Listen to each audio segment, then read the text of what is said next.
All right.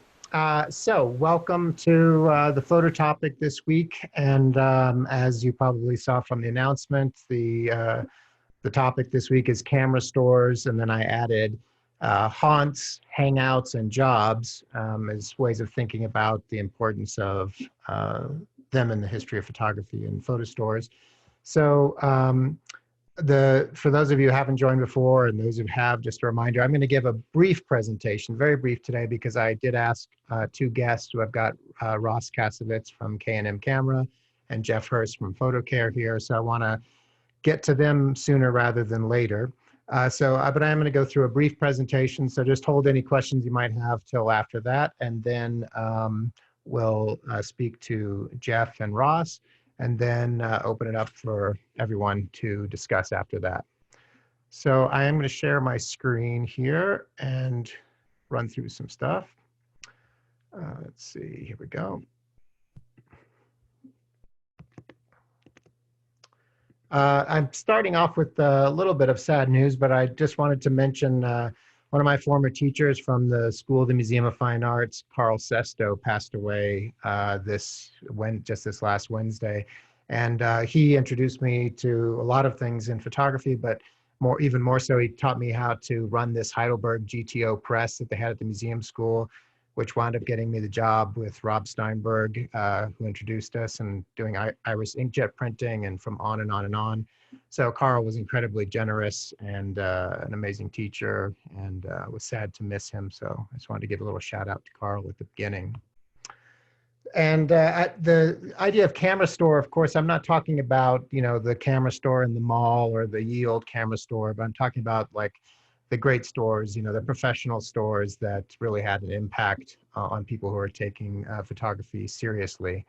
And of course, in that sense, you could go, these are specialty stores. You could go to the department store and find a camera. You could find a bicycle. You could find a guitar. You could find a book or whatever. But it wasn't really the level of what we come to associate with the kind of specialty store that speaks to our particular needs, right?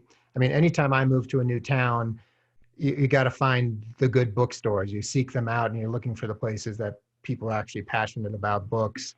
Same with record stores. Of course, as a guitar player and musician, you find where all of the music stores are. And I'm a cyclist, same thing. You forge relationships with these types of stores.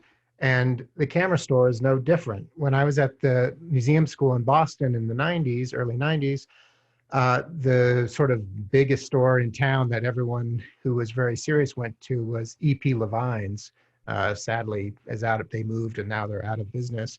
But I went out there when I was still a student and bought this Gaussian Lunastar light meter. I don't remember how much it was. It was at least $300 or something, which was a huge investment.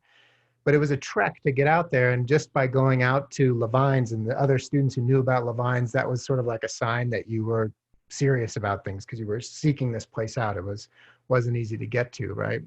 And it had a really important role, this idea of like the place you could go where everyone who worked there was serious about photography, and you would run into and see stuff that you wouldn't see otherwise. So I was kind of sad putting this slideshow together today, because there's no real great archive of photographs of these great camera stores. I was looking for pictures of even the stuff I remembered from Boston, like, Ferranti Daghi, SBI Sales, EP Levine's, and, there just wasn't a great archive of those. So I hope there's someone out there who's sitting on a great archive of this work, and we'll get out there, because so many of these things had a big part of people's lives, right?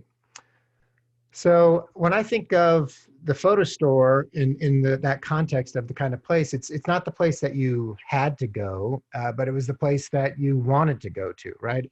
So, yesterday I was out for a bike ride, and I swung by Sincere Cycles in Santa Fe just to see the owner, Bailey. Not because I wasn't going to go buy anything. I just wanted to go by there and see him and see the store and be surrounded by stuff. And that's the same relationship that I think most of us have with great camera stores, is that you wanted to go by, you wanted to go in and see people, check up on stuff. It was a kind of, if not water cooler, then maybe like the town well, right? The place that people would go. And of course, there's many stories from the history of photography of people talking about making treks to all the great stores and finding these places. And while you're standing there at the counter looking at the display of Leicas, the fashion photographer comes in next to you with some esoteric question about flash and you learn something, or the famous museum photographer walks in to pick up his load of paper and stuff for the week. And so that this real like mixing pot and meeting ground. And as a student and early photographer, it was incredible to be able to have access to a place where you could see the history of photography spelled out in the cases and in the conversations, and have people who were passionate about it and you could talk about it.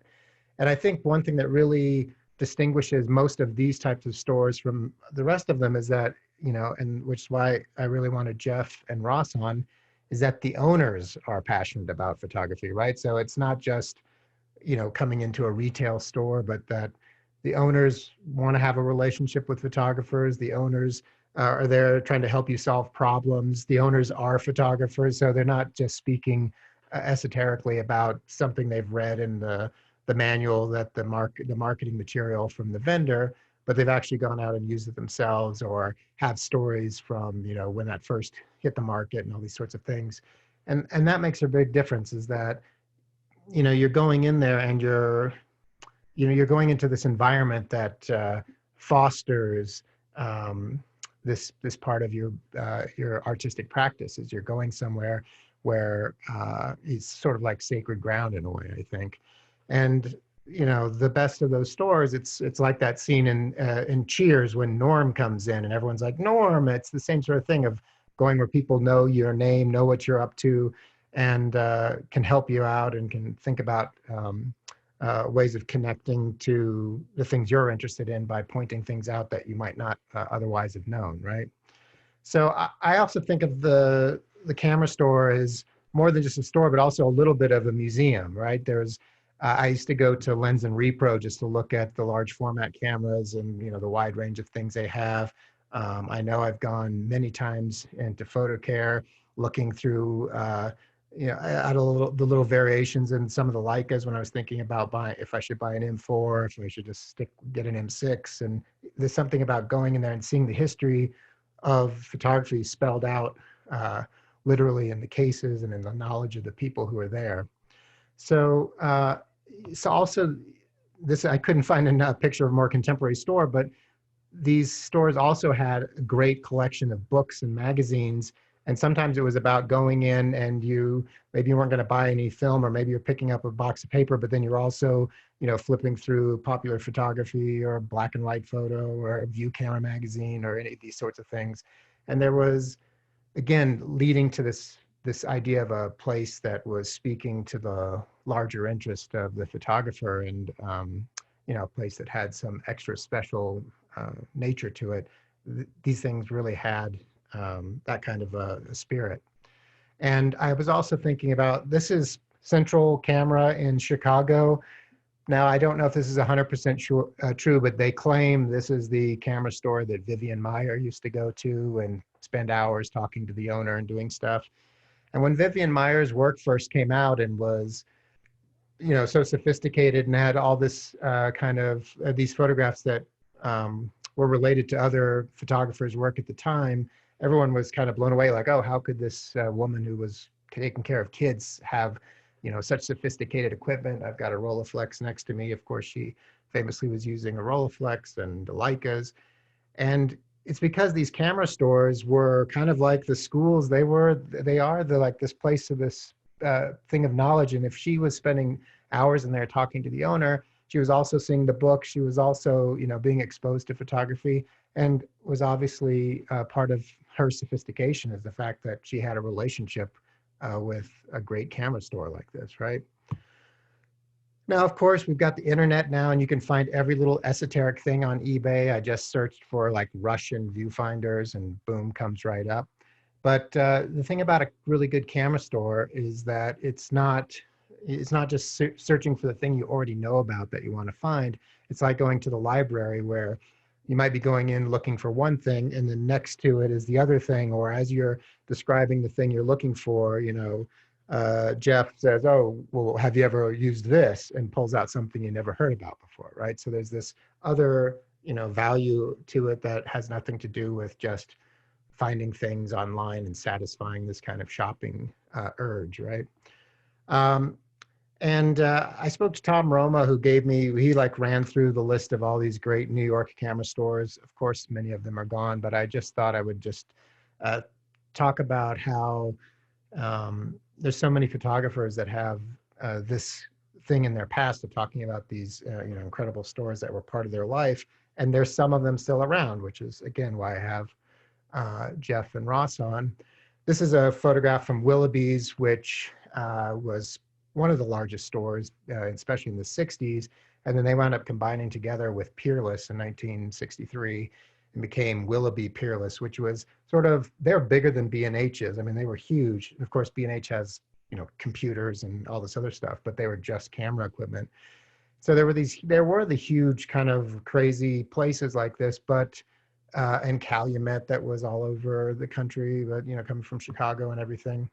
But then there were these littler places that had a nationwide impact, like thinking about Spyritone, of course. I mean, those of us who didn't live in New York but looked at the magazines would see all these, crazy wild ads for stuff from Spyritone, and Fred Spira, who, invented all kinds of wild stuff and little camera gadgets and things like that.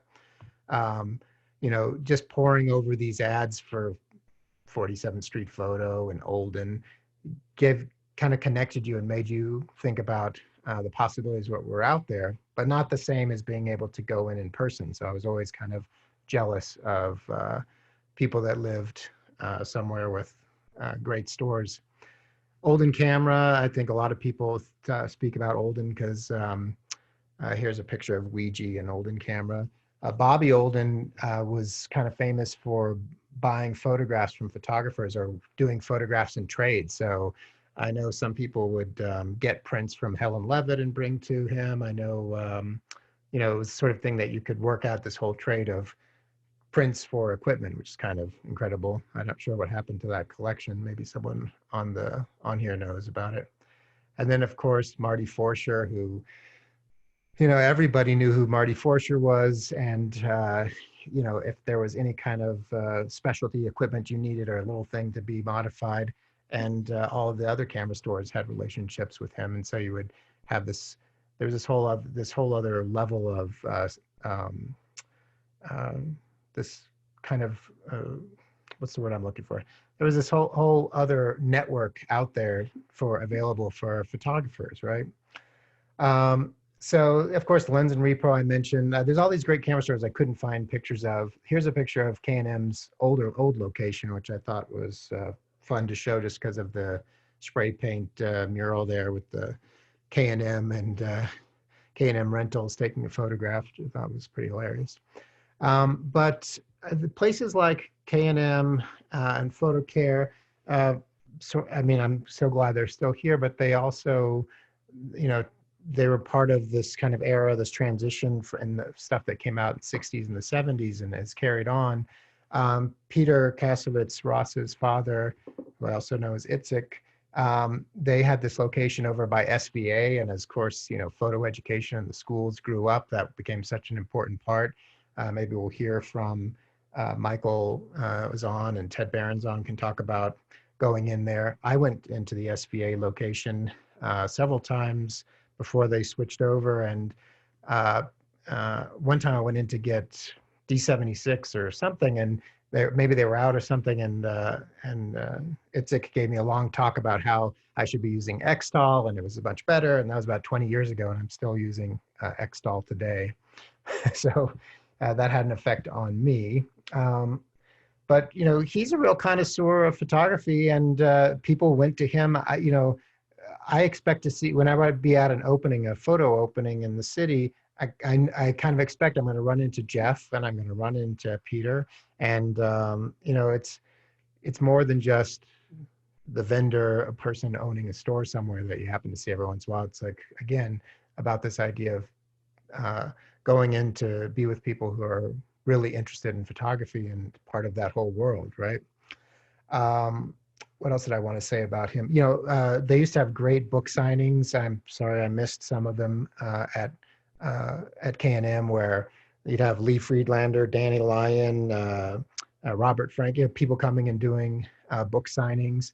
I found this, there's this quote right before Frank died, because Robert Frank got very like protective towards the end of his life, especially of who he would let in and who could come and see him or who he would give the time of day to. And there's this quote, this is from an article in the Times about how, you know, uh, Peter Kasovitz was one of the only kind of people who could always go see Robert Frank. And there's this quote in here about Frank, whose father sold electronics, said Kasovitz is the consummate independent operator.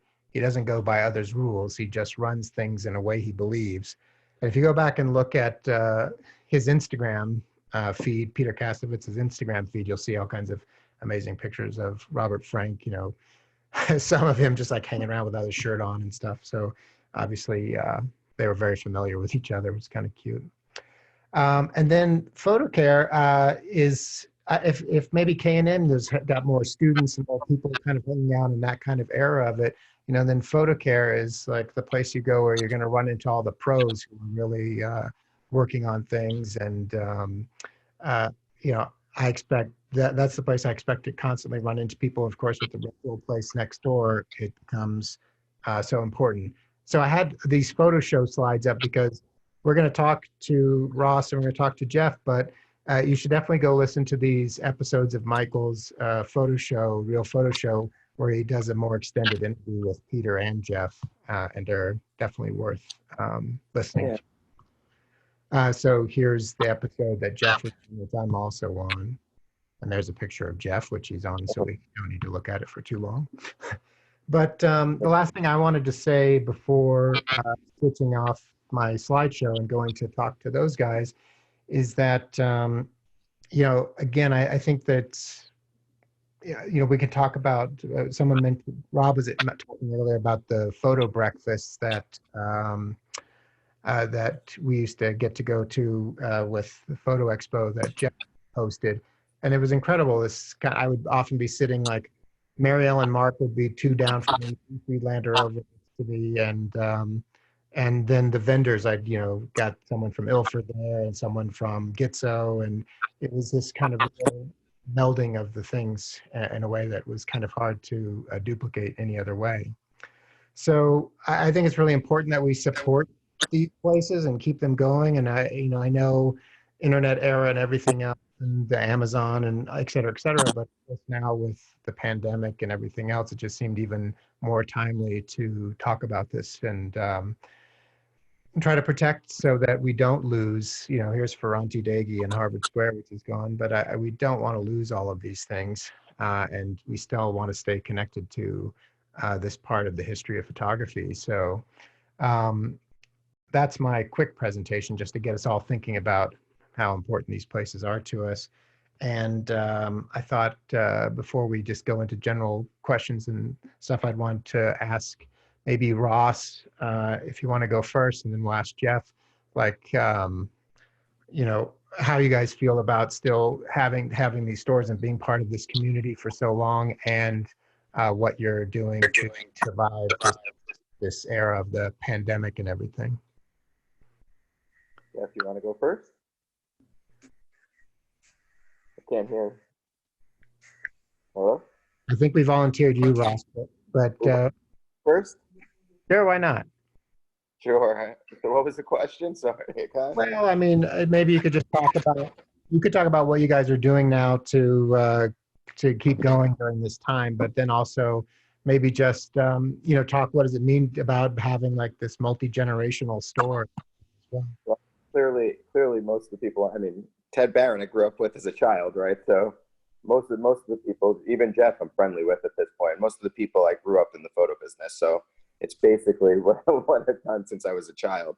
But in terms of what we're doing, this is a challenging time. There's nothing made up about it. This is not, the traditional photo store was already dying to a degree. I don't know how Jeff will discuss it or how he'll do it, but I mean, my father focused primarily on darkroom supplies. So I guess you broke it down fairly well. He was not hardware supply. He was the guy that you used to sell paper and if you built your education, and then you became an artist. You became he wasn't so heavily handed in commercial photography unless you used a lot of film per se, or you used, I guess Ted can say like abstract papers. So in 2013 it was a Video very was stopped. it was a unique thing in that his customer base was a group of specific fine artists in a specific demographic that didn't have the internet. Now it's already been challenging in that darkrooms contract a lot. There's something coming back in terms of people using film, but the process in which people are using darkroom as a whole has shrunk a lot over the last decade or so. And then Amazon has created a bigger challenge than a B&H or an Adorama would have, because that familiarity with community has gone away generationally. Some of the people on this podcast they believe in the human interaction, but generationally things have changed a lot, and younger students don't have that same affinity unless they have an interest that you're saying, a real deep interest in photography. So how I'm changing or challenging myself to change is that we're going to have to focus on to being relevant in the internet business in some capacity. And you guys do free shipping in the continental US, right?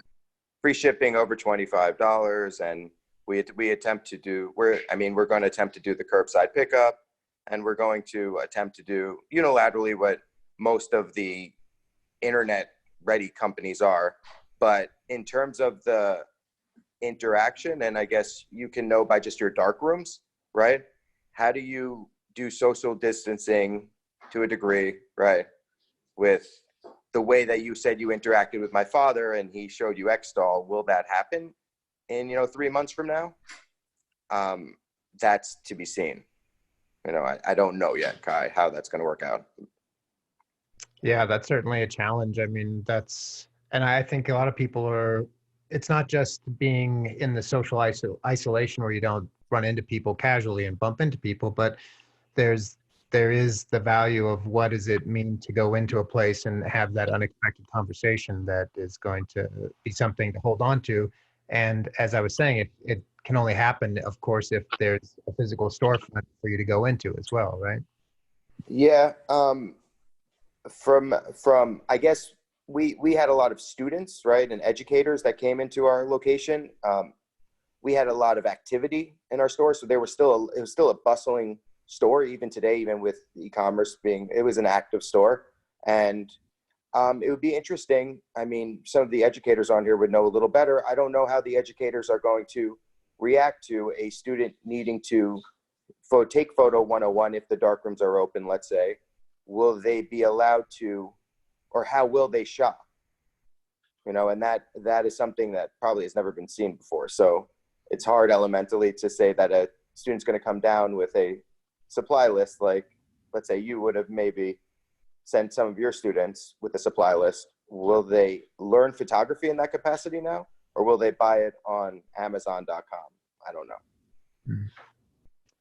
Yeah, I mean, I guess it's really impossible to know. I know a lot of the schools had to switch over mid-semester, obviously, and darkroom classes wound up becoming iPhone classes. And I heard the California's already announced that their school system in the fall is still going to be all online. So yeah, we'll see what other states follow suit. Yeah. So Jeff, do you want to? I really want everyone to link to those Real Photo Show interviews. One of them I did with Jeff, and the other one Michael did with Ross Kasovitz. Peter Kasovitz, Ross's father. And you should go listen to those. Just hear like the history of how they came into those places and everything they did. And Jeff, maybe if you could just talk about how you guys are doing, how you're handling all of this, but also how you see the role of the camera store going forward, and your own appreciation for that kind of relationship with photographers. Oh, and you might be on mute, so don't forget to unmute. Yeah, there you go. Yeah. Okay. Thanks, Jeff. I mean, the challenging times that we're in right now are going not to, they're not going to be easy. It's going to be difficult for anyone with a retail store, period, to remain relevant, be able to afford to continue business. I mean, just to reopen is a costly endeavor. To actually weather the storm from the time that we all closed on the 20th of March through whenever we open is difficult. It's difficult on all the employees, not too difficult on the customers because most people have hunkered down and they don't have to buy a camera. And when stores reopen up, we'll hear stories from people from other parts of the country, but when Ross and I really open up, we're not going to find people that have just been dying to buy a new camera. And if they do come in, you know, you have to sterilize it. You have to, before and after. It's the stores, both of our stores are all about relationships. That's what got us to this point. And the need for a relationship among younger image makers is much less important in their lives, at least of face-to-face. So many relationships are developed via, you know, something like this, virtual. So I enjoyed seeing the pictures from when you were in school, because those are the same stores that I went to, and the stores that I went to on a regular basis. I enjoyed the learning, the relationships with the people behind the counter. It was part of this extended world and life that you could have as a photographer, whether you were an artist or a photojournalist. It was much bigger than just buying the camera. Your day was much bigger. You know, your relationships and the people that you saw face to face, I think were larger. The experiences were different. So trying to continue that is, you know, it's just not something that's going to continue happening. Finding a camera store like the pictures that you showed, that's history. It's not like a bike store where you really have to go see someone. I mean, you don't buy those things online generally unless you really know what you want. Cameras, they don't last long. They're not part of your lives like they were. So a camera's lifespan is what, 18 months? You buy another one, it's almost disposable. So it's not the same type of product that you're selling anymore. And so the relationship is with the product is much shorter. And I think the importance that you apply to the purchase is it's completely different. It's not like it was. I hadn't thought about schools and dark rooms and how do you teach that with social distancing. That didn't even come into my mind, but you know, both of us, Ross and I, we both rent equipment to photographers. Professional photographers rely on places around the country to rent things that they don't own, that they could travel with. Not too many people are going to travel like they were. People are going to wonder and worry about, is there a virus inside that box that I'm renting? The people that return it, and our guys and girls who open up the boxes, I wonder if there's a virus in there. It's going to be scary for the next year or two. And whoever makes it through to the other side as far as a business is going to have money in their pockets to weather the difficulties, because there's only so far the government's going to go to be able to prop up businesses that are having difficulties. It'll be difficult. And some of us may not be there in a year or two. So that's the reality as I see it. I'm in it, and I've always been in it because of the relationships. I like sharing. What was that? How do you engage the people who are the 20% of the All right. Yeah, sorry, Jeff. Yeah, keep going. So it will be difficult to build a business, to grow a business when we open it up, because we're all going to be running in place, just trying to stay afloat. Financially, it'll be difficult. We do very little e-commerce business. It isn't our core. We've relied on working professionals to buy, to rent, and the business is going to be just a shadow of what it was. I don't see us, PhotoCare, growing our business in a different direction. And it certainly isn't going to be growing via e-commerce. So we'll continue to be there to serve artists and photographers. What is the question? How do you?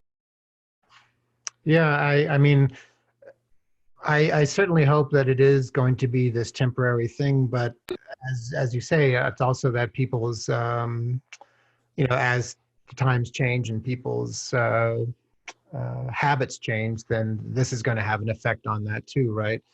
But I'm hopeful that it doesn't mean the end of all these things. Of course, there is that changeover, as you said, in the people's relationship to the equipment now. And I think I get accused of bashing digital too much, so I wasn't going to state this, but I do think I've got this Rolleiflex behind me. I do think there is a different relationship you have with a lot of the digital equipment, because it does have that consumer lifespan of such a short period, and people don't have the same personal kind of connection to it. So it's maybe less important to go in and put your hands on it as it is to just, find it online as cheap as possible. But yeah, because there's always been this split in photography between just the pure commercial needs of it, and then the artists and the students who are taking on that other part of it. I would still hope that there's going to be a desire for having those kind of connections and the importance of it. Yeah, and of course it is going to shrink, and hopefully places in New York. I mean, I was shocked to see that all the stores that I used to go to in Boston are all gone. That was kind of eye-opening. But yeah, let's hopefully we can keep it going. I know a couple of you. I'd like to hear from Ted, but I also wanted to hear from Rob Steinberg. Just wanted to talk about. I can't get there. Oh, sorry. So, Rob, do you want to talk about? You have to unmute yourself. Do you want to talk about just because Rob's been living in Boston all this time, and yet I think he considered PhotoCare as I can't talk to you. Yeah, so I think there are a couple of Jeff stories, and it goes to the reason why a few places like Jeff should continue, and I think they will continue to exist. And one was, for what it's worth, I think I've been buying from PhotoCare since before Jeff owned it. It's getting near 50 years. So, okay, boomer, officially. But there are two really nexuses, and I went to Jeff because I had real significant problems. And I knew that the place to go to get them solved was Jeff. So I was having lunch with Greg Heisler. And those of you who know Greg know that he's prone to enthusiasms. And he was convincing me, or trying to convince me, that it was time to stop being a hybrid and go fully digital. And the Canon D1 Mark III had come out. It was 17 megapixels. He said, it's time. And I shoot with an 11x14 camera. So it was a big step. So after lunch, I see a frozen screen. Can you guys still hear me? We can hear you. I can hear you. Yeah, so I trotted up to Jeff, and we had this great discussion. I had never used a zoom lens. Do I go to a zoom lens? What about a macro lens? How does it fit in with what I'm doing? And as we're talking, he's reaching behind him and he's pulling stuff off the shelf and he's filling a camera bag. And after God knows how long, he said, so here's your kit. Use it for a week or two and you'll know. Call me if you have any questions. And it was such a big step that was so easy to take because he took care of me in a way that really there was nowhere else I knew where to go. And I bought from all of those stores that you spoke about. So fast forward a number of years, and I had continually upgraded. And at one point, Jeff had put me into an 80 megapixel Leaf digital camera. It was an amazing kit, and equal to or better than my 11 by 14 in every way.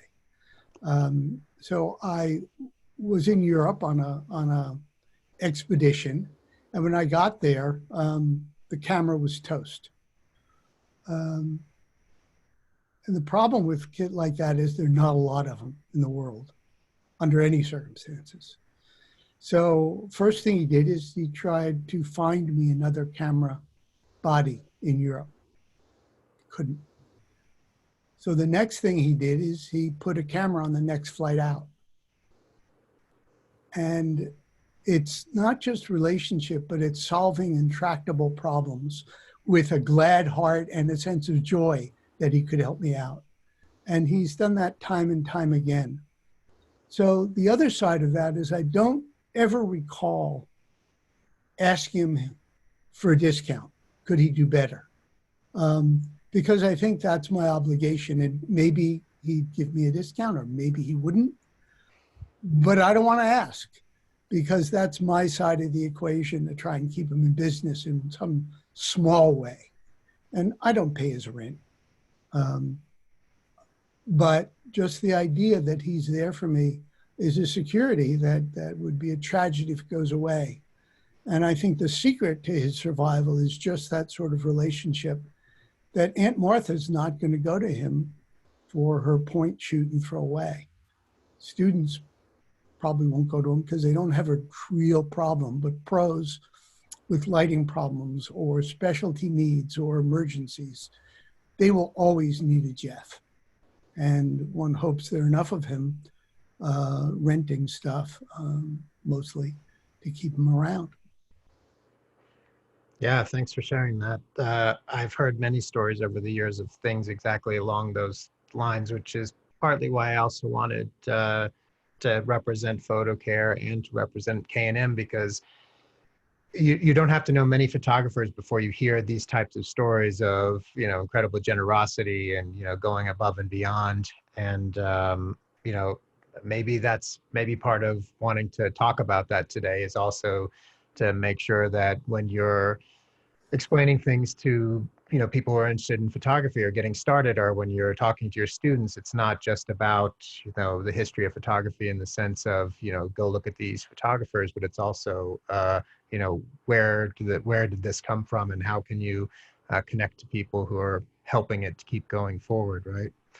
And a real important part of going forward and the last part is the jobs, right? So I know a lot of people, when I was in Boston, I had friends who worked at SBI sales, and they immediately became more sophisticated than I was in knowing about all these other things that were happening in contemporary photography, because they were at the store and people were coming in and they had this equipment that the museum school didn't have. And, you know, it was clear that was, you know, this next sort of like mini step into being a serious photographer could be getting a job there. And so I asked Ted if he would just comment, because he worked at K&M and he mentioned him last week when he talked about Tchaikovsky coming in full of his liquid lunch to look for Amidol, and maybe just talk about, you know, what it was like getting, you know, a job like at K&M and what that meant to be sort of part of that. And don't forget you're muted, Ted, so unmute. Well, K&M was kind of like the Wild West of camera stores at that time. There were no prices on anything. I worked there in the late 80s through into the early 90s, and it was a really kind of great place, but it was total chaos. There were no prices on the items. You'd have to hold it up, and Itzik would shout from across the room after looking at the person. And this is something Ross didn't mention, but the biggest part of the business was the 1 hour photo lab, or the same day film developing. Yeah. The owner was constantly going, you know, people coming and going, but it was a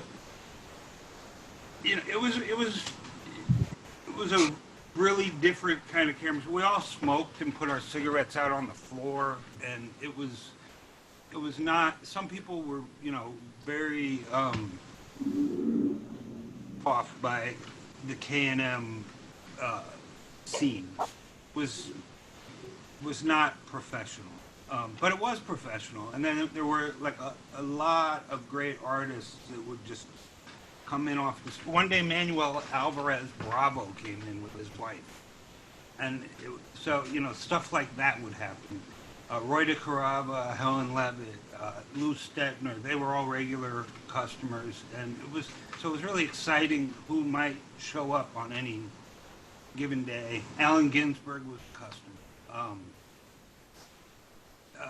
And then there were people like Sid Kaplan, who was there frequently, and there were a lot of characters that would just, be circulating. Mark Asnin used to do his business on the phone from behind the counter, and, him and Itzik would be screaming at each other. It was, it was a great place to be, but it was really, and it's a kind of place that does not exist anymore.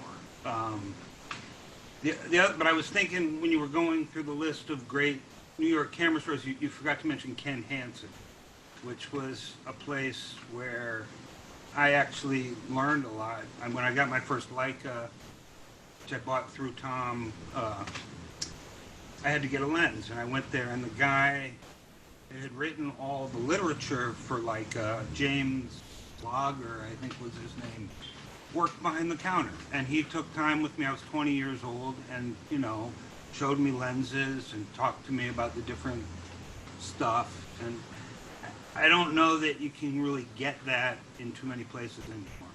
The world is different. New York is certainly, but it was interesting, and there were places all over the. I'm glad you brought up Spirotone, because that's a real oddball place that we'll never see the likes of again. So yeah, I mean, it was interesting. I don't know if you can add. Sounds crazy. Yeah. The other thing that I think I didn't mention, and when I was looking up finding the pictures for like Spirotone and everything, is that often people would build these places up in their mind because they'd see the ads for them, and then they would go into them and see that they were often like these actual like small. It's New York, small New York, cramped, humble kind of places, and that all of this kind of energy was coming out of there, which also meant you were going to bump into people and run into people because there literally was no room to avoid each other, right? Right. Yeah. But that's old New York. Maybe it'll come back. Who knows? Yeah, I'm hopeful. Yeah. Michael, did you want to add anything? Because Michael he also just did another interview, I think, with Ross yesterday, as I recall. And as I said, he's got those 2 great interviews up on his podcast, realphotoshow.com. You can find them, and I'll link to them on my site. But Michael, of course, was also a student and going to museums and all that. Do you want to talk about that? Hey, Yeah. Kai. Oh, can you hear me? Yep. Yeah. No, I always thought of K&M when it was on 23rd as just part of SVA. Like you'd get an assignment, you'd run over to SVA, and you'd get your supplies, and it was a little Wild West. I always remember that. You sort of just wander around the store and look for things and be like, I want that. And, and there'd be like 3 people yelling to each other how much that was. And but I also remember incredible generosity and spirit. And I mentioned this with Ross yesterday, that, when I was going to the Middle East, I had no money for film whatsoever. And Itzik just gave me a few hundred rolls of film and let me pay him back when I got back from the Middle East. I mean, it was that kind of place. It's just, it was incredible. And I also have shopped at PhotoCare and Spirotone and Olden and Ken Hansen. And yeah, those are the places you walk in and you could just have this conversation and a lesson in what, you know, what something was and how something worked and what you should use. And I had all those experiences, and I want to just give a little shout out to a place in Princeton, which is a father-son operation too, called New York Camera of Princeton, and they're still like that. I mean, I go in and I talk to the dad, and he'll just talk forever. It's just a wonderful place. I mean, they hardly have anything in the store, but you know, they'll get you anything you want. So yeah, these places, you know, they're, I think they will, you know, I think we'll all, you know, eventually there'll be some vaccine, there'll be some whatever it is, and we'll come back, you know. But you know, I was saying before, somebody asked about what we're going to do for dark rooms. You know, we're going to give our students photo kits, things like that, but you know, we're going to need places to buy them from too. So you know, hopefully, you know, we'll all be ordering things for our students, those of us who teach, but we'll be, you know, going to these, you know, using these stores to get them. Yeah, the one thing I just was reminded of is, you know, I made the analogy to a museum, and that you'd go in and to see the kind of history of stuff that was there, but there was also a kind of connection to gallery world in a way. One in that, you know, when you walk into those stores, you don't automatically think of them as, you don't automatically think, oh, I'm in a retail store, because you're thinking of, you know, the relationship you have with the people. You know, when I walk into photo care, the first thing I'm looking for is, where's Jeff, just to catch up and chat with him. And same thing, of course, going into K&M. And so, but another thing that sort of happened from this world, and I'm wondering if this will continue, is that like the galleries, someone might work at one of the bigger photo stores, and then they go off and they start their own store. They go and work at one of the smaller places and bring those customers with them. So I was wondering, maybe Jeff, you could talk about, because photo care has been around had its 50th anniversary a couple of years ago, but of course you weren't running it the whole time. So maybe you could talk about, you know, what inspired you to want to take that on and keep that legacy going. It's a good question. I shot for a living, you know, for 10 years before I got involved in photo retail. I think it's less important why I got involved, and I just wonder, in the past, for anyone who shot for a living, if things weren't going well, you always knew, and there was a fallback. You could look in the want ads, and we looked at newspapers to find a job. Insurance companies were always hiring. Car dealers were always hiring. Camera stores were always hiring. If you knew equipment and you dressed reasonably clean, you probably could find a job, whether it's stocking the shelves, maybe moving up and selling equipment. But doesn't happen anymore. The needs aren't there anymore, and it's kind of a shame. So the camera store has been a safety net for many people. It was for me. I thinking back now, the reason I started working in a camera store is because I had an account at a store that wasn't much different than K&M. I had a good relationship with the owner. His partner died. And when I went in to get some stuff on a weekend, he said, listen, Ray died. You'd be interested in working on the weekends? And I said, sure. Weekends are free. I'm not shooting then. And it turned out that I discovered after a couple of months that I enjoyed that more than shooting for a living, because I was engaging with people more often. And I like people. I like sharing my knowledge. I knew a little bit more than a number of the people that would come into the store. So I, had a foot up on their knowledge. I got to share, and I discovered I liked that a lot more. I had a weekly paycheck. And I did that for, 9 years. And then the opportunity for photo care came around, and I did that. Prior to that, I had been coming into the city to call on customers. So anyway, that's 30 years ago. And in those 30 years, the store just like labs, were part of this family of places that people that shot for a living met at. And so today, you don't end up engaging in, a relationship with someone behind the counter or meeting lots of people that you might aspire to do the same kind of work at a big place like Adorama or B&H. It's unusual because they're very often crowded and not so personal. You walk into K&M or Photo Care or stores like us around the country.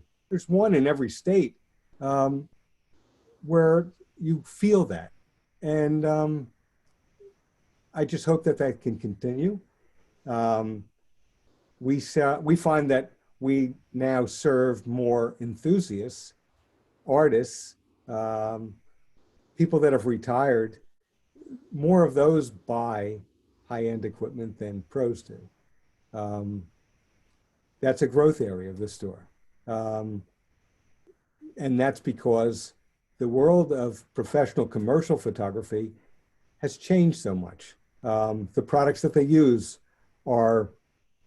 they might be very sophisticated, but they cost a lot less. You could buy it anywhere. You could, go click and have it, the same day or the next day from e-commerce. You don't have to buy it in a camera store. But if you want to learn, you want to, learn something, a technique, or figure out why your printer's not working, you could sit at home and try to do that with someone online. Or like Rob said, I have a problem. Let me call the guy I bought the camera from. And, in my case, I feel obligated. It's part of the journey and it's part of the thing I signed up for. There's a big cost of doing business that way, but it's more fulfilling, for me at least. And, it can continue in a big city like New York. There's tremendous opportunity, even in the most difficult times. It's, I've always said, it takes a lot to fail in New York. You really have to work hard at failing. There's just so many people. If you plot out a course to sail, you can make it work as long as you have people that have an affinity for you and you serve them something that they need and want. I think you can make a living. And that's why I think camera stores can continue, but we probably are going to be smaller than we were. More intimate, maybe more fun. Ross and I are going to try to make it more fun. So. Sounds good. Did anyone else have something they wanted to add for Kai. Yes. Kai. Yes, Ross. Sorry, I unfortunately my father should have been on this, but I think my father is. I actually told him, but my father, so he's a Zoom guy that he's anti-electronics in that capacity.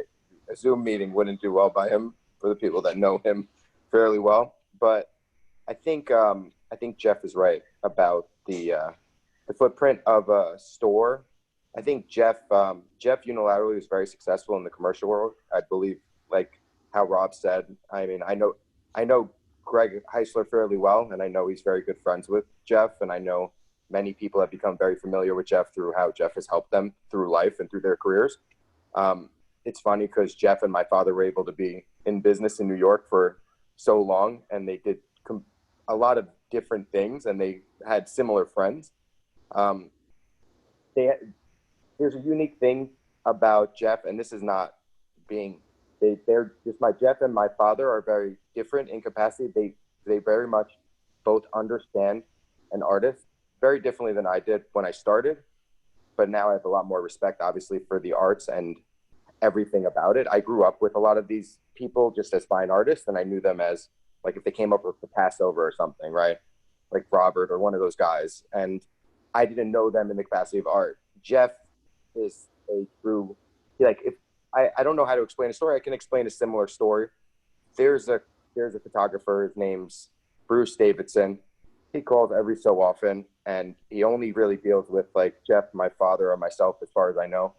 And he was looking for a super wide And it was not long ago. It was maybe like 5 or 7 or 10 years ago. I don't know when it was. It was a while ago, but they were discontinued for like 10 or 20 years, right? And you can't really call up Adorama or B&H or any camera store at this point and really just say like, I need this specific camera for this specific project and this reason. And there's really like de facto only a few people to go to. I think Jeff and my father, and I think there were a few camera people at that degree around the country that had that. But Jeff is right. With e-commerce now and the way that e-commerce works, unfortunately, the element of understanding or the value in that isn't the same. And that community that you guys developed over time, it's very hard to see it because Jeff developed a huge community of enthusiasts that shopped with him over time, whether professional or they just love photography. And my father the same, but the businesses organically grew on their own, and they're not the same where there are 3 people at a counter, like the people in Princeton that can still do that and spend those hours. So to modify our businesses are going to be hard because it's going to be hard to understand how you get to the degree of back to that kind of specialty store. And I don't know if there's going to be a day where you can, but maybe Jeff can attest to that in some degree. But the commercial work out there isn't going to be able to truly support that kind of special kind of store that you brought up in those slides or things of that nature, from my perspective. That's true. I just wanted to let you guys know, like, I mean, I'm a practicing photographer, but not as serious as you all. I've known Kai since high school. But I work with a lot of youth, a lot of millennials, Gen Zers, those type of things. And all they're about is community. There's a certain section of them that are about community. And they build communities pretty fast. I've seen it just here in Seattle. For a matter of fact, a couple of years ago, I stumbled onto this thing called Film Objective. And there were just some kids in Chicago who were like, hey, we've got a few film cameras we want to rent out. So they started out, when I was following them, maybe like 1,500 people. They've got 45,000 followers now. And that's all about the community. And the thing is that the kids that I talk to, they're like hungry. And they're shooting and they don't know what they're doing. And they're like excited and they're really taking it seriously. A certain group of them, they're taking it really seriously and looking at it as more of a, I was just texting with one of the guys I mentor, and I said, I think, the photography you want to seek is more of a calling. It's not just it's not about the commercial aspect. And I said, everyone works that way, I think. And that's what I'm seeing. So to let you know, like, people want that knowledge. People want to know, like, Kai, your presentation on vintage shops, like, that's a project. Like, people are into it and people want to know, because it's like they don't know what analog life is, and that's what makes the difference for them now. Analog by design. So yeah, there's something happening month ago that may be important. I bought I don't know, a commodity item from B&H, and they shipped it to the wrong address. mm-hmm. So I called up and I said, hey guys, wrong address, can you reship it? Mm-hmm. And they said, no, we don't make mistakes, it's your problem. Huh? Never lived there. I don't get it. So basically I called up Amex and had them reverse the charge, because literally they would not give me a supervisor. They would not reship it. And when a company does something that fucked up, yeah, usually means there's some real stressors underneath where they no longer have the ability to do the right thing.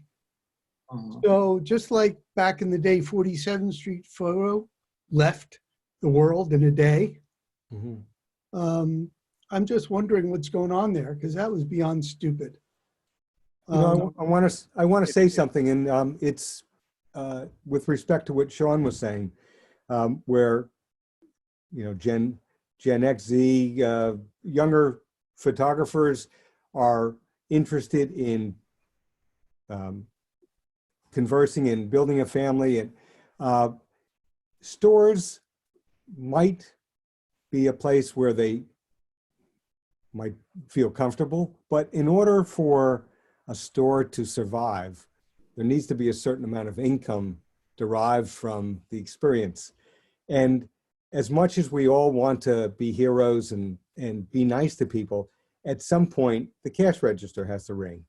And so the difficulty that retail photo stores have, and it's almost acute now, is finding a way to remain financially relevant, support younger photographers, even when they don't buy something. But in order to do that, someone else has to be paying the bills to turn on the lights. So finding some way for us as store owners to remain a locale where you could be a magnet and people could get together and enjoy a relationship, which hopefully would be long-term, and there'd be business involved at some point, which keeps the lights burning. But that's the difficulty. In order to do that, you know, it most likely has to be, at least in New York City, you have to get smaller, and maybe not at ground floor where maybe things cost more from a real estate point of view. But that's one of the difficulties. Ross and I speak about this. It's hard to remain a business in a big city when the costs are so high. So we both have pretty large facilities. In order to stay as a business, we probably have to get smaller and shrink. You might have to get some, all be under the same roof. Because here's the thing, here's the opportunity. You have large spaces and you all need to get smaller. Well, you can consolidate and exist together as a cooperative and become Camera Alley with all the experts that everyone needs. I mean, this is just, you know, when you talk about survival and that sort of thing, that's the kind of thinking, it's like, you're not alone, you know? No, and in fact, every small retail business is in the same boat. Yeah. Yeah. So, I mean, here in Seattle, people, I mean, I see businesses organizing like crazy, and they're like, you know, building their little microcosmic networks of independent, like-minded businesses, and then spreading that word like, hey, come on down. We've got a sale going on doing this, and this benefits that. And it's that's the type of, like, you know, strategic and kind of intuitive thinking, and just trying it and just being like, hey, let's just try the pop-up. If it works, if it doesn't, it doesn't. We put in what we do and move on and learn. But that, I would say, that I see in a lot of the people I've mentored over the past couple of years, that they don't think too much about it. They just go experiment, fail, whatever it is. If they got 10 people that show up, that's them. And they just keep building. And that's sort of the mentality that we all have to have now. But Jeff and others had that. It was that community of like-minded people who really were passionate, whether students or the art side, but there was an economic viability underneath it. Yeah. You know, bought some expensive shit on a regular basis, and that doesn't exist. So to Jeff's point, is there is a community, and there are new communities, and they're vibrant communities, but they're also broke-ass communities, and they're not spending the kind of money that the old community used to. And I think that's the quandary, because Jeff set up the paradigm of a vendor. Yeah. Excellence, knowledge, service, support.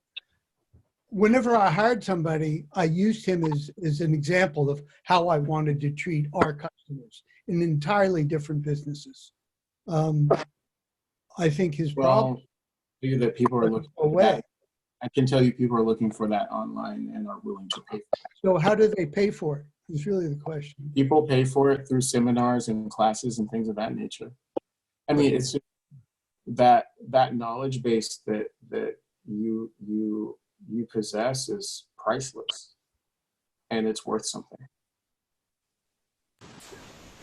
I think One thing I wanted to, my name is Baron Rackman. I used to work for Itzik too, a little bit at the shop. I've known Itzik a long time. And an interesting aspect, I think, of this is that, yeah, a lot of the photo stores I know around New York City, they're more than happy to work with the superstar photographers who have the big accounts. And Itzik had his share of those photographers, but Itzik loved photographers. He didn't care how much money you had or not. And that was unique. There was no other store owner like that in New York City. And the amount, I mean, just like I got the name of the guy who said that Itzik fronted him a bunch of film. Itzik fronted me so much film when I was going to war zones, not knowing if I'd make it back.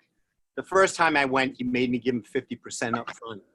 The second time, he saw I survived the first time, so he fronted me everything. And then when I came back, you know, I always paid him, and then he would always also, you know, collect prints from me, and we would make deals. And I would not have been able to do the work that I did without Itzik's help, without Itzik's patronage. I don't know any other store that does that in New York City for those type of working artists that are dead ass broke. And that relationship could only happen by a live kind of walk in the shop, and shoot the shit with Itzik. And that only happened at K&M. And as a result, I teach now a lot. I've been teaching 20 years. I've been sending all my students to Itzik for the last 20 years. At all the 5, 6 different schools I go there. Everybody I know, I send Itzik there because he was a patron of the arts, photography. And I think that's something that's very hard to develop online, you know, and I think a lot of important pictures have been made from photographers that are unknown because of people like Itzik. So I just thought that was an interesting side to bring to this. Hi, Baron. It's Michael. That was me who said that, but I'll also include Jeff in that conversation. Anytime I ever had an idea to do something new at the college or try something, Jeff always has offered free or very low cost equipment to try out. I remember, Jeff, when I first thought about documentary photo, you were all in and offering me digital equipment to try it out with. And so Jeff has also been incredibly generous in that way as well with schools, with colleges. You know, this is not unique. This is something that you could, as I said, you could pick a store in virtually every state where there is someone who's invested their life in helping people. And you know, it may be unique in a way that it doesn't happen in every store, but you're going to find someone, no matter whether it's New Mexico or it's Oregon or Washington or New York, there's always going to be someone that is there in one of the stores that gives a shit and cares about, it's not about how much money it's going to be or there's any money at all. It's about that you're making a difference, and whoever you're helping, it's going to matter. That's, you know, that's what it's been like for Itzik. It's certainly the same with me. To a large degree, it was the same with Ken Hansen.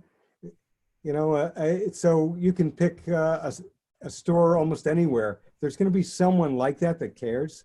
It's just not, a lot of the stores aren't around anymore.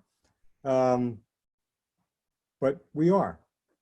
And it's that way. Itzik is still there. Ross is there. I'm here. And we're just a few of the people that really try to make a difference. And it matters to us. And to, you know, Sean and Rob's conversation about where the money's coming from, I think a big part of it has to come from those of us who have students, those of us who have students who are paying tuition to have access to things. And I think it's up to the colleges to supply some of those, you know, some of that equipment to offset those costs, to buy them from the stores and to either give them to the students or offer it to the students for something less. all great points. I think I'm so glad that Sean chimed in. As he said, we've known each other from high school, and one of my first trips to a camera store, I recalled, was with Sean in Winston-Salem, North Carolina. And I think we had to take a bus to someplace else, and it was to go look at the new Nikon F4, I think, had come out, and he was very excited. They had like a Oh my, site and everything. wow. Yeah, we had to go and have a look at it. Wow. But community is big, and that's partly why I wanted to talk about this and to bring up this topic, is to remind everyone, how important that part of the community is, and to, maybe think about when I heard that K&M was going to be reopening. I had a different topic for this week, and I switched over to this because I just thought it was important and timely for us to just think about and value these types of stories that we're hearing and being reminded of. It is so easy to go on Amazon or go on, whatever place and click some buttons. But, I do think there is a very tangible thing that can be lost if we don't encourage people, don't encourage your students. I mean, I've been teaching Photo One, where I give out the list and tell them, go down to K&M and buy exactly those things. And then they say, well, my parents tell me to go on to Amazon, it'll be cheaper, whatever. I'm like, no, you got to go here, and give them the reasons why. So, I think for all the advocacy that, people like Ross and Itzik and Jeff have done, and things to keep the community going, there's enough of us to help spread the word that it's also, kind of on us to help them keep going, so that we can keep having those great experiences moving forward. So I have a question for Jeff about what kind of business does he want? Because he's not an e-commerce store. I assume shipping is hard. Fulfillment is not one of his core competencies that I know of. What kind of business would be ideal in the plethora of things that people buy, from consumables to throwaway cameras to, all sorts of shit? Well, like I said, it's a big city, and there's opportunity.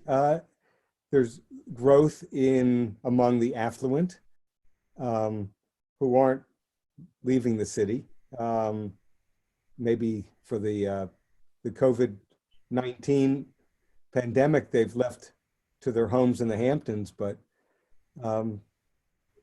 our business will continue for e-commerce, supplying e-commerce. So supplying commercial photography is going to remain important, because it's not just still, it's motion.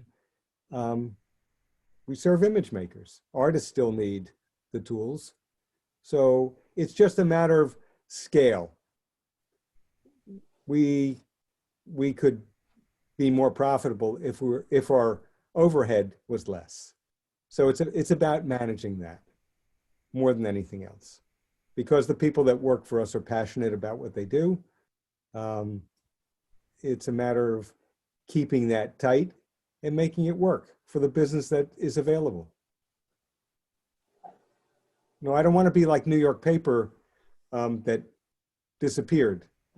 They supplied canvas and paint to, artists for probably 100 years in New York. That was better than any camera store was. The people that worked there were so knowledgeable. I don't want to know that we're going to be here another 50 years. I'm certainly not going to be, but the store can continue. It's a matter of scale, that's all. Great. Well, we're just over an hour and 20 minutes, so I'm going to call it a day. But first, I want to really thank Ross for coming on, and please pass along our big hello to your father. And maybe next time we can struggle to get him onto Zoom somehow. And, that would be great. Yeah. Maybe we'll just have him come visit Jeff, and you guys can both go on together. Yeah, he and I together. Exactly. Perfect. Great.